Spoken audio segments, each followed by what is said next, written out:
Now, from HTV, your local news source, this is All Indiana Politics. Good morning. Welcome to another edition of All Indiana Politics. I'm Phil Sanchez. We're devoting today's entire episode to Indiana's U.S. Senate race. The Senate currently is split 50-50. Vice President Kamala Harris is the tiebreaker. Republicans cannot afford to lose any seats if they want to gain control of the chamber. Republican Todd Young is running for a third term. He faces Democratic Hammond Mayor Tom McDermott and Libertarian James Seniak. Garrett Berquist sat down with each of the candidates over the past few weeks, and we begin with Todd Young. Well, I still have important work to do. Hoosiers are hurting. They feel as though a lot of their elected representatives in Washington, D.C. over the years have not stayed connected to their needs and concerns and interests. I live here in Indiana. I'm very connected to their concerns. They're concerned about inflation, border security, national security. All of these are areas where I've not just been aligned with their values and needs, but I've been leading the charge. Your colleague, Senator Mike Braun, voted against your CHIPS Act, and furthermore, Democrats have accused you of contributing about $280 billion to the national debt through some of the legislation that you've authored or co-sponsored in the past. How do you call yourself fiscal conservative if you are backing these measures? When spending is needed, Hoosiers want us to spend.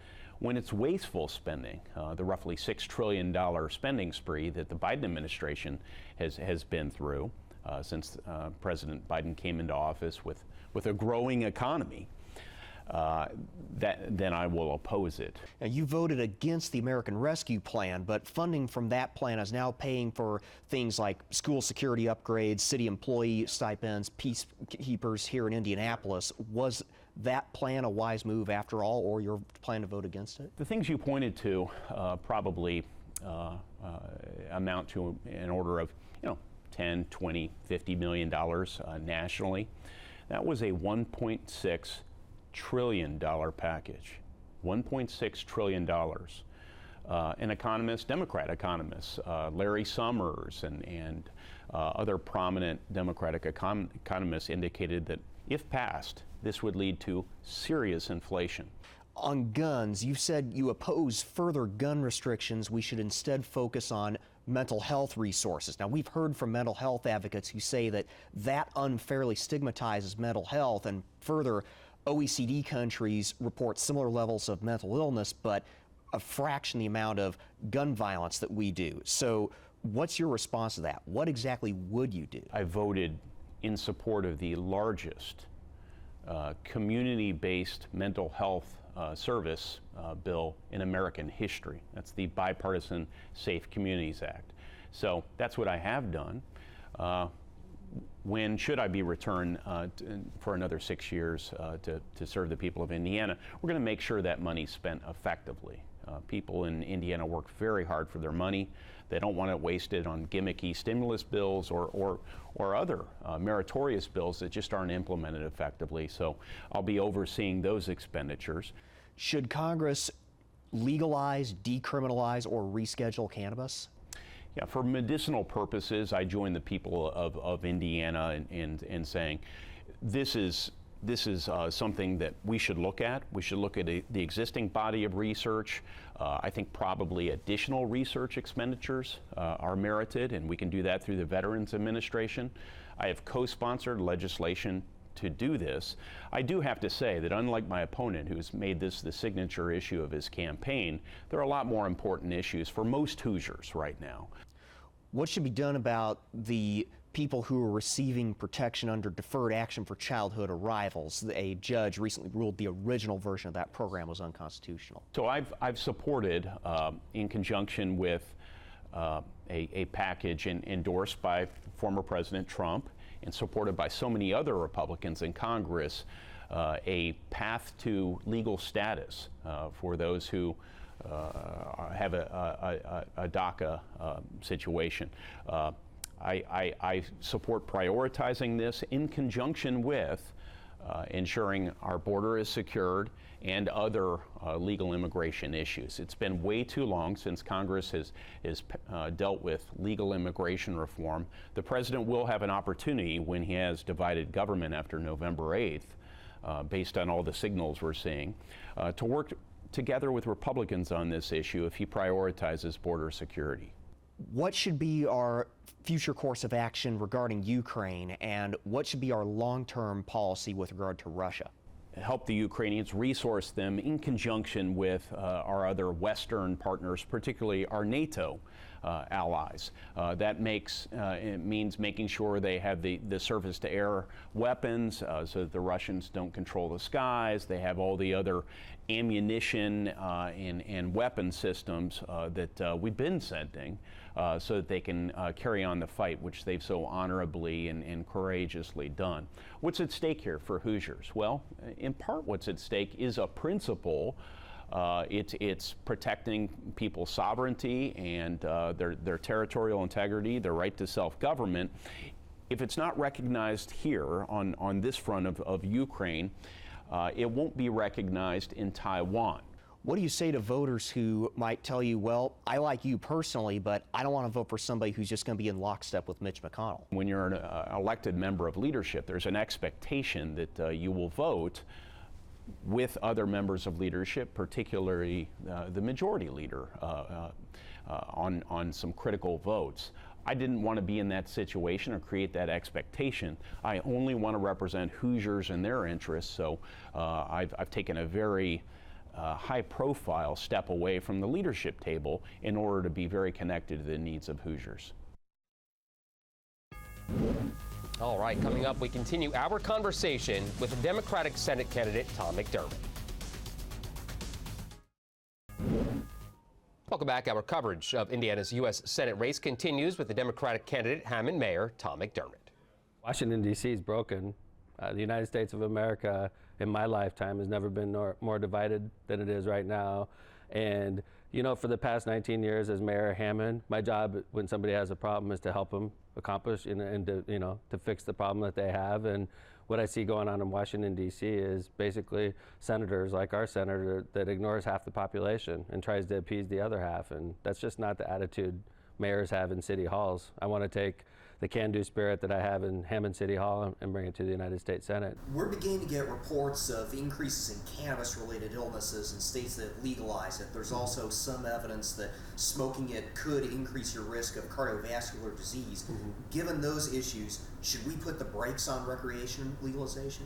Well, I mean, Indiana is not moving forward at all on this issue, but no, I think that we need to move forward. There's a host of benefits to legalizing cannabis as well, and I realize that we're talking about, you know, alcohol, for instance, is not helpful to people either. It's not healthy either.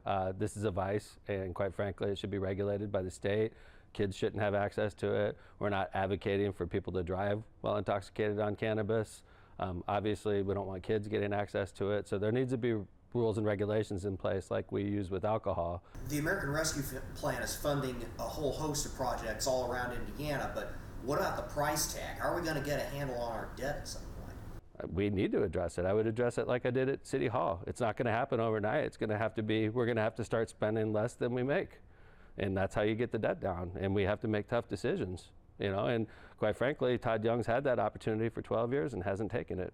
You've called for a ban on civilian sales of military-style rifles. What about the millions of Americans who already own those types of firearms? Yeah, that's a tough issue for sure. You know, and I want to point out, since we're talking about the Second Amendment, that I was licensed to carry, and I still have that license, even though it's meaningless in Indiana now with the new constitutional carry that was passed recently. But I'm not a Democrat that wants to take your handguns because I own handguns. I'm not your Democrat that wants to take your shotguns because I own shotguns. You know, and I believe in people's ability to use hunting rifles. But right here in Indiana, we've had mass shootings with military-style assault weapons, and it's a cancer on society. And quite frankly, I realize 99% of the people that own military-style assault weapons are using them for all the right reasons. But what's scary is when one individual gets a hold of one of those automatic weapons and kills hundreds of people. And it's a plague on society. Those military-style assault weapons shouldn't be on the streets of Indianapolis or on the streets of Hammond. They should be in the Ukraine right now, helping the Ukraine army fight against the Russians. What should be done about people, now adults, who were brought to this country unlawfully as children? There was a judge who struck down the original version of deferred action for childhood arrivals. Yeah. Hammond, Indiana is a city with over 30% of our population is Hispanic. A significant number of in my population are Dreamers, DECA, residents, and quite frankly, I support them. The people that I know that are Dreamers, the citizens I know, the Hoosiers that I know that are Dreamers, have lived in the United States of America for 2 decades. They, in their country of origin, they've hardly ever been there other than to visit long-lost relatives who they barely know. And during the last presidential administration, they were being threatened with deportation, which is insane. I'm married to an immigrant. She naturalized from Poland. She's an American citizen now. So I'm all about immigration and legal immigration. I don't support illegal immigration, but DACA residents have been United States citizens for 2 decades in many cases, and they need to be treated as such. What should be done about immigration more broadly? I would support our immigration laws. I would not support illegal immigration. And I realize that sometimes that's sad, and sometimes things happen. It's just like when I'm the mayor of Hammond, I support law and order. We have laws on the books, you got to support those laws. And I don't support people coming into our country illegally, but we do have to have a system that works as well. And we probably have to speed that timeline up so that when somebody does seek asylum and comes to our country, it's not 2 or 3 years before they're getting heard. We need to move that system quicker, and that probably means added more administrative law judges. That means speeding up the system. But what's happening right now is broken. How should we deal with Putin? Would you support further military aid for Ukraine? Yes, absolutely. I was in the United States Navy for 6 years, 4+ years. I was in a fast attack nuclear powered submarine off the coast of Russia, and that's what we did. We chased Russian subs chased us. They want to kill us militarily. And I realize we have other threats in the world, North Korea, Iran, obviously China. But I think in the case of Russia, in my mind, because I served and I saw the way they treated Americans, they want to take us down militarily, and right now the Ukraine is fighting for survival. And I think that we need to continue supplying arms to them, and at the same time, I think that we should expedite their alliance into NATO. What do you say to voters who are going to watch this and say, well, I think you have some really good ideas, but I just don't want to vote for somebody who's going to be in lockstep with Chuck Schumer? I'd like to point out, this is something I'm not thrilled to say publicly, but the fact is I owe Hoosiers, and that's it. I haven't been purchased with corporate special interest money or corporate PAC money. My money comes from Indiana, and let's be honest, Joe Biden hasn't sent $1 to me. He hasn't even said congratulations on your primary win, and neither has Chuck Schumer. The fact is, I'm not being helped by Washington, D.C. I'm not being helped, and when I get to Washington, D.C., I know why I'm there. All right, coming up, our Senate candidate conversations conclude with Libertarian candidate James Sceniak. Welcome back, voters. We'll see 3 names on the ballot for U.S. Senate besides Todd Young and Tom McDermott. There's the Libertarian candidate, behavior therapist James Sceniak. I absolutely believe we need to bring back public service to Washington, D.C., and people who really want to represent Hoosiers and the values that our state has. So I didn't feel that anybody represented that on the ticket, so I wanted to make sure that Hoosiers had a better option on their ballot. Where do you stand on cannabis? Should it be legalized? What about the increasing reports we're getting of illnesses associated with cannabis use in the states that have legalized it? Yeah, so cannabis, I believe, is similar to prohibition with alcohol. Prohibition with alcohol didn't work, and it's not working with cannabis. Right now, more Americans actually could get it legally than not. And so it's time that the whole nation comes on board. As a senator, I'd promote things like the MORE Act, decriminalizing it, and I believe that that's the best route to go, and economically it will help Hoosiers in the end game. On criminal justice issues, you said that you want to end civil asset forfeiture, no-knock warrants, minimum sentences, and qualified immunity. Doesn't that make it harder for police to do their jobs, and doesn't that let at least some violent criminals off the hook? I absolutely believe that we need a criminal justice reform, and we look at America's, and in comparison to the world, we actually jail more by population than any other country. And so we definitely have to have some form of reform. But when you regard police officers, for example, no-knock warrants actually make their job safer, because when police officers enter a home with a no-knock warrant, that individual doesn't know what's going on. They have the rights to defend their property through the castle law, like in Indiana. And so when we look at these policies, we actually have to look at what's both safer for the police officer as well as safer for the community and to protect our rights. So specifically, no-knock warrants would actually make their job safer, as well as the whole process. But we're not talking about violent criminals getting off the hook. We're talking about non-violent crimes and looking at how we can create a better system, treat addictions as addictions rather than a crime. And those are the kind of common sense policies that I believe that would represent one in America and in Indiana. You said you oppose any further gun restrictions and we should focus instead on mental health resources. Now, we have heard from mental health advocates who say that that kind of talk unnecessarily stigmatizes people who have mental illness, and plus there are a number of other OECD countries that have similar levels of mental illness to the United States, but they report much lower levels of gun violence. What's your response to that? What exactly should we do here? So violence is the real issue, whether it's committed with guns or knives or any domestic violence, that kind of issue. So when we look at specifically guns, we look at countries that actually outlawed it, and stabbing deaths go up. So why don't we address the heart of the issue, which is actually that violence, right? And I understand what they're saying, but they're putting mental health in one category. There's many categories with mental health that we're discussing. And so when we put it in a broad term category, that's where you get that overgeneralization, and that absolutely someone suffering with depression doesn't necessarily make them violent. That's not what I'm getting at. But those who do commit violent crimes do have a history of different mental health issues. So that's what I'm talking about, is addressing those specific issues. And my field is within mental health, human services.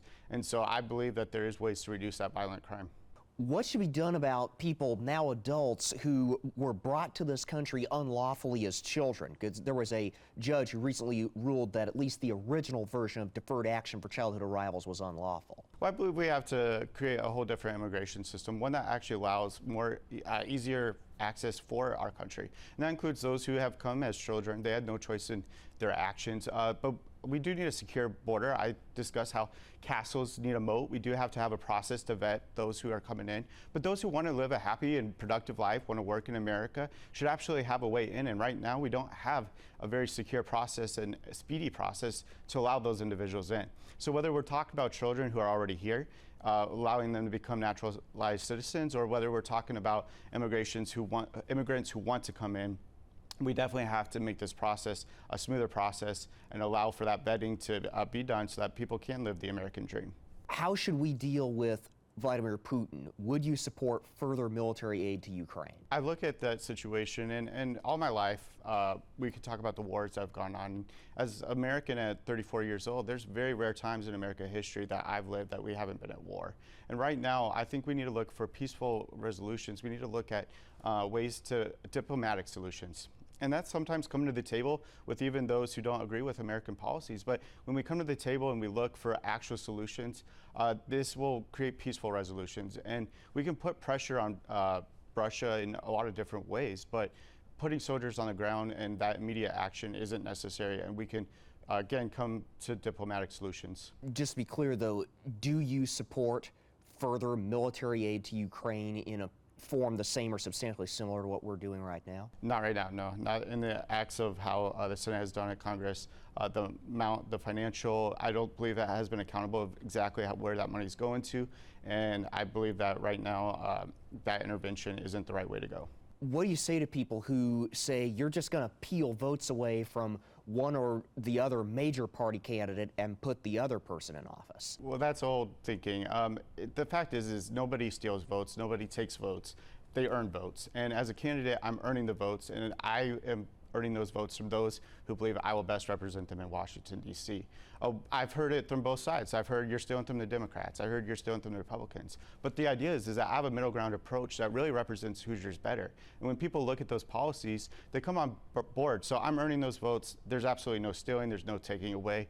If the other parties are concerned about votes being taken away, run better candidates, run candidates that can gain those votes back. Take All Indiana Politics on the go with you. Download our podcast now. Part of the All Indiana Podcast Network and allindianapodcastnetwork.com.